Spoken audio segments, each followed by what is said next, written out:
విశ్వాసమునకు కర్తయు దాన్ని కొనసాగించువాడైన మన ప్రభువుకే స్తుతులు చెల్లిస్తూ మీ అందరికీ నా శుభములు. ఈ రోజు మన వాక్య ధ్యానం యోహాను సువార్త 6వ అధ్యాయం 47 నుంచి 51 వచనాల వరకు ఒకసారి చదువుదాం. విశ్వసించువాడే నిత్య జీవం కలవాడు, జీవాహారము నేనే. మీ పితరుల అరణ్యంలో మన్నాను తిన్నను చనిపోయిరి, దీనిని తినువాడు చావకుడనట్లు పరలోకం నుండి దిగివచ్చిన ఆహారం ఇదే. పరలోకం నుండి దిగివచ్చిన జీవాహారము నేనే. ఎవడైనను ఈ ఆహారం భుజించితే వాడెల్లప్పుడూ జీవించును. మరియు నేనిచ్చు ఆహారము లోకమునకు జీవము కొరకైన నా శరీరమే అని మీతో నిశ్చయముగా చెప్పుచున్నానని అనే మాట 51వ వచనంలో మనం చూస్తాం. నిన్నటి ధ్యానంలో అంటే యోహాను సువార్త 6వ అధ్యాయం 41 నుంచి 46 వచనాల ద్వారా యేసుప్రభు తనను పరలోకం నుండి దిగివచ్చిన జీవాహారముగా ప్రకటించుకున్నప్పుడు యూదులు ఆయన మాటలను అర్థం చేసుకోలేక సనుక్కున్న విషయాన్ని చూశాం కదా. అయితే ప్రభువు తండ్రి చేత బోధింపబడిన వారే తన యొద్దకు వస్తారని, దేవుని స్వరాన్ని వినేవారే కుమారుని స్వరాన్ని కూడా గుర్తిస్తారని వారికి వివరించారు. అలాగే తండ్రిని నిజంగా చూచిన వాడు, తండ్రి యొద్ద నుండి వచ్చిన వాడు ఒక్క యేసుక్రీస్తు ప్రభు మాత్రమే అని తెలియచేశారు. అందువల్ల దేవుని గురించి నిజమైన జ్ఞానం పొందాలి అనంటే మనుషుల అభిప్రాయాలను కాదు గాని క్రీస్తు బయలుపరిచిన సత్యాన్ని అంగీకరించవలసి ఉంటుందని గ్రహించాం. ఈ రోజు ధ్యానంలో ప్రభు మరింత స్పష్టంగా తనను తాను జీవాహారము నేనే అని ప్రకటిస్తూ అరణ్యంలో మన్నా తిన్న పితరులు మరణించినప్పటికీ తన యందు విశ్వాసముంచు వారు నిత్య జీవనం పొందుతారని బోధిస్తా ఉన్నారు. అంతేకాకుండా లోకమునకు జీవమునిచ్చుటకై తాను తన శరీరంను అర్పింపబోచిన గొప్ప రక్షణ ప్రణాళికను తెలియచేస్తున్న ధ్యానమిది. 48వ వచనంలో ప్రభు ప్రకటించారు, విశ్వసించువాడే నిత్య జీవం కలవాడు, జీవాహారము నేనే అని. ఈ మాటలు యోహాను సువార్తలోని అత్యంత ముఖ్యమైన సంగతులలో ఒకటి. ఇక్కడ ప్రభువు విశ్వసించువాడు నిత్య జీవాన్ని పొందును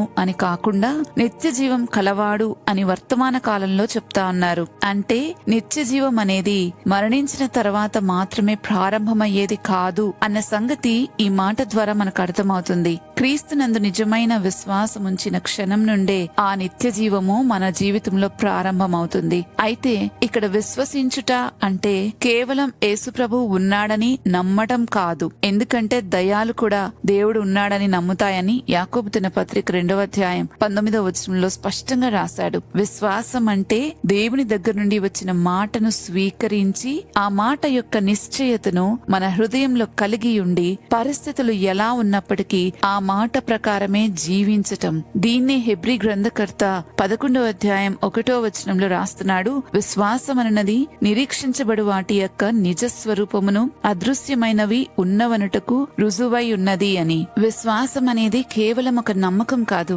అది దేవుని శక్తి. ఎప్పుడైతే ఒక వ్యక్తి దేవుని మాట విని దాని ప్రకారం జీవించాలని నిశ్చయించుకుంటారో అప్పుడు దేవుడు తన శక్తిని ఆ యొక్క వ్యక్తిలోనికి పంపించటం ద్వారా ఆ వ్యక్తిలో విశ్వాసం మొదలవుతుంది. అందుకే రాయబడింది, విశ్వాసమునకు కర్త దాన్ని కొనసాగించువాడు యేసుక్రీస్తు ప్రభువే అని. ప్రతి మనిషి జీవితంలోనూ మొట్టమొదటిగా కలిగే విశ్వాసం అది దేవుని వరమే. ఇదే విషయాన్ని అపోస్తలుడైన పౌలు ఎఫెసీయులకు రాసిన పత్రిక 2వ అధ్యాయం 8వ వచనంలో రాస్తున్నాడు. మీరు విశ్వాసము ద్వారా కృపచేతనే రక్షించబడి ఉన్నారు, అది మీ వలన కలిగినది కాదు, దేవుని వరమే అని. ఇక్కడ 3 విషయాలను మనం చూస్తాం. 1 విశ్వాసము, 2 కృప, 3 రక్షణ. అయితే విశ్వాసము ద్వారా కృపచేతనే మనం రక్షించబడి ఉన్నాం. ఇక్కడ మనం అందరం అనుకుంటాం రక్షణ మాత్రమే దేవుని వరం, విశ్వాసము మనలో నుంచి కలిగేది అని. నిజమే, దేవుడు తన శక్తిని మనలోనికి పంపగా అది మనలో కలిగించిన నిశ్చయత విశ్వాసంగా మారుతుంది. కాబట్టి ఇక్కడ 3 కూడా ఆయన కృప మనకు వరమే,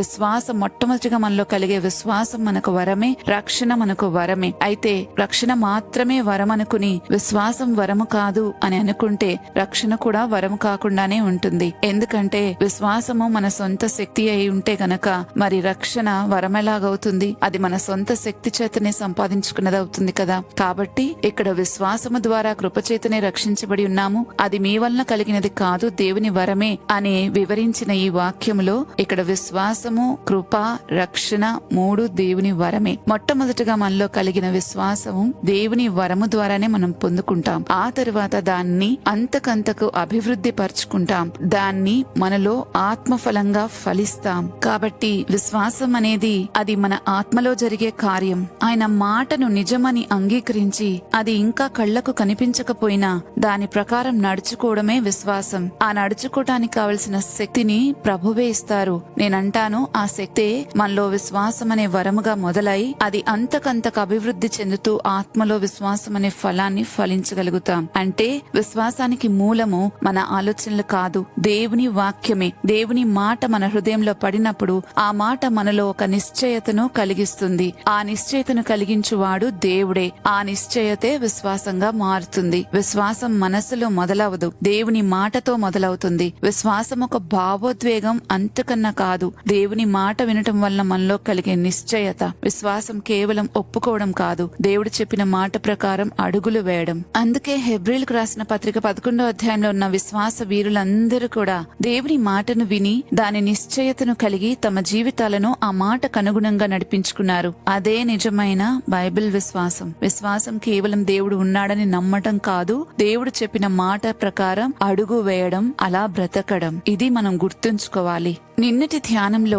తండ్రి చేత బోధింపబడిన వారు క్రీస్తు యొద్దకు వస్తారు అని మనం చూశాం కదా. ఇప్పుడు ప్రభువు ఆ సత్యాన్ని మరింత ముందుకు తీసుకువెళ్తూ తన యొద్దకు వచ్చి విశ్వసించు వారే, తన యందు విశ్వాసముంచు వారే నిత్య జీవం కలిగి ఉంటారని చెప్తున్నారు. ఇక్కడ నిత్య జీవం అంటే కేవలం అంతులేని జీవితం కాదు. ఎందుకంటే ప్రతి మనిషి ఆత్మ ఏదో ఒక రూపంలో శాశ్వతంగానే ఉండాలి. అది దేవునికి దూరంగా ఉంటుందా, శాశ్వతమైన ఎడబాటులో ఉంటుందా అనేది ఎవరికి వారు నిర్ణయించుకుంటారు. బైబిల్ చెప్పే నిత్య జీవము దేవునితో సహవాసంలో ఉండే జీవితం. యోహాను సువార్త 17వ అధ్యాయం 3వ వచనంలో చూస్తే ప్రభు ఇలా అంటున్నారు, అద్వితీయ సత్యదేవుడైన నిన్నును నీవు పంపిన యేసుక్రీస్తు ఎరుగుటయే నిత్య జీవము అని. అంటే నిత్య జీవం అనేది ఒక కాల పరిమాణం కాదు, అది ఒక సంబంధం. దేవునిని ఎరిగి ఆయనతో సహవాసంలో జీవించటమే నిత్య జీవం. అందుకే ప్రభు వెంటనే జీవాహారము నేనే అని ప్రకటిస్తూ ఉన్నారు. ఎవరైతే ఆయనతో సహవాసంలో ఉండాలి అని అనుకుంటున్నారో వారు ఆయన చెప్పే ప్రతి మాటను భుజించగలగాలి. ఇక్కడ ప్రభు ఇంకొంచెం లోతుగా తన యొక్క రక్షణ ప్రణాళికను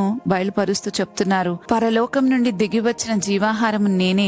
ఎవడైనను ఈ ఆహారము భుజించితే వాడెల్లప్పుడూ జీవించును, మరియు నేనిచ్చు ఆహారము లోకమునకు జీవము కొరకెను నా శరీరమే అని మీతో నిశ్చయంగా చెప్తున్నానని 51వ వచనంలో ప్రభు అన్నారు. మన శరీరాన్ని బ్రతికించుకోవడానికి మనకు ఆహారం ఎంత అవసరమో, మన ఆత్మను బ్రతికించుకోవడానికి మనకు యేసుక్రీస్తు ప్రభువారు అంతకంటే ఎక్కువ అవసరం. ఎందుకంటే ఆయనే సమస్తానికి మూలమై ఉన్నాడు, ఆయన జీవమై ఉన్నాడు.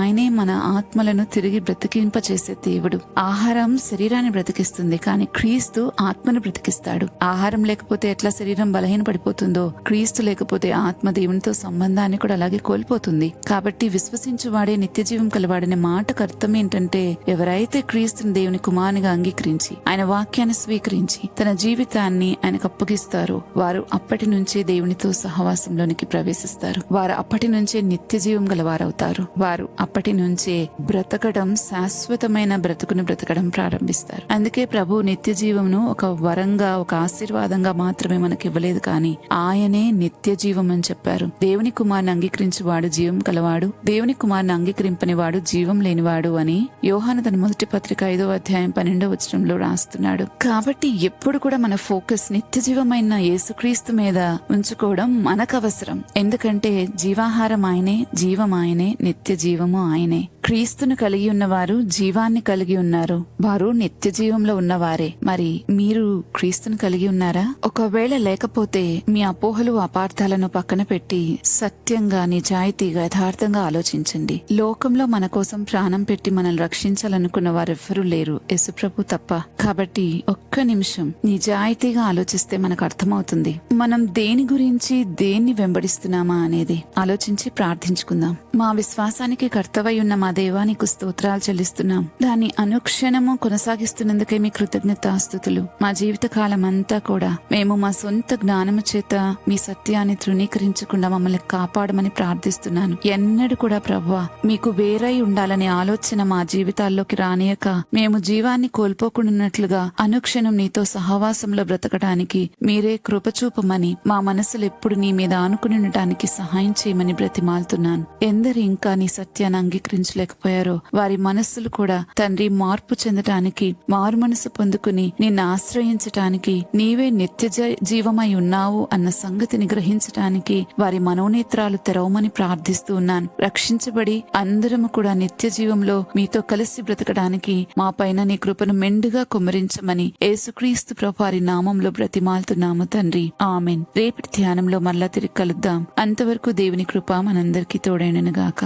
ఆమెన్.